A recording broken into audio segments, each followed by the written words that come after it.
اور جب کوئی کام کرنا چاہتا ہے تو اس کو ارشاد فرما دیتا ہے کہ ہو جاؤ تو وہ ہو جاتا ہے۔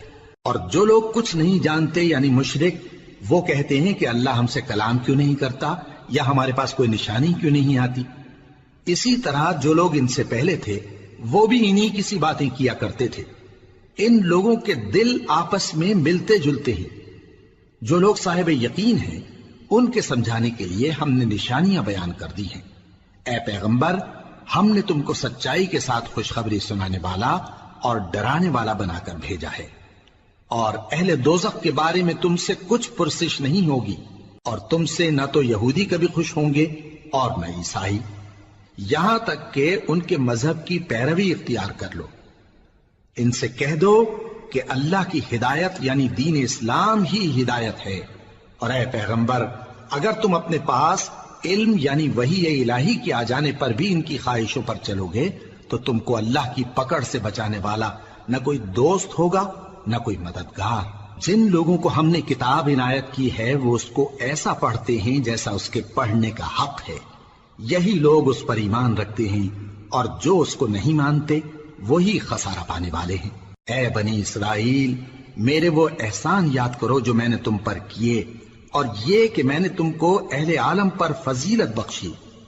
اور اس دن سے ڈرو جب کوئی شخص کسی شخص کے کچھ کام نہ آئے، اور نہ اس سے بدلہ قبول کیا جائے، اور نہ اس کو کسی کی سفارش کچھ فائدہ دے، اور نہ لوگوں کو کسی اور طرح کی مدد مل سکے۔ اور جب ابراہیم کی اس کے پروردگار نے چند باتوں میں آزمائش کی تو وہ ان میں پورے اترے۔ فرمایا کہ میں تم کو لوگوں کا پیشوا بناؤں گا۔ انہوں نے کہا کہ پروردگار میری اولاد میں سے بھی پیشوا بنائیو۔ فرمایا کہ میرا قول و قرار ظالموں کے لیے نہیں ہوا کرتا۔ اور جب ہم نے خانہ کعبہ کو لوگوں کے لیے جمع ہونے اور امن پانے کی جگہ مقرر کیا اور حکم دیا کہ جس مقام پر ابراہیم کھڑے ہوتے تھے اس کو نماز کی جگہ بنا لو، اور ابراہیم اور اسماعیل کو حکم بھیجا کہ طواف کرنے والوں اور اعتکاف کرنے والوں اور رکوع کرنے والوں اور سجدہ کرنے والوں کے لیے میرے گھر کو پاک صاف رکھا کرو۔ اور جب ابراہیم نے دعا کی کہ اے پروردگار اس جگہ کو امن کا شہر بنا، اور اس کے رہنے والوں میں سے جو اللہ پر اور روز آخر پر ایمان لائیں ان کے کھانے کو میوے عطا فرما، تو اللہ نے فرمایا کہ جو کافر ہوگا میں اس کو بھی کچھ مدت تک سامان زندگی دوں گا، مگر پھر اس کو عذاب دوزخ کے بھگتنے کے لیے مجبور کر دوں گا، اور وہ بری جگہ ہے۔ اور جب ابراہیم اور اسماعیل بیت اللہ کی بنیادیں اونچی کر رہے تھے تو دعا کیے جاتے تھے کہ اے ہمارے پروردگار ہم سے یہ خدمت قبول فرما، بے شک تو سننے والا ہے جاننے والا ہے۔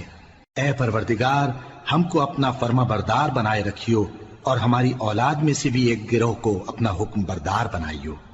اور پروردگار ہمیں ہمارے طریق عبادت بتا، اور ہمارے حال پر رحم کے ساتھ توجہ فرما، بے شک تو ہی توجہ فرمانے والا ہے، مہربان ہے۔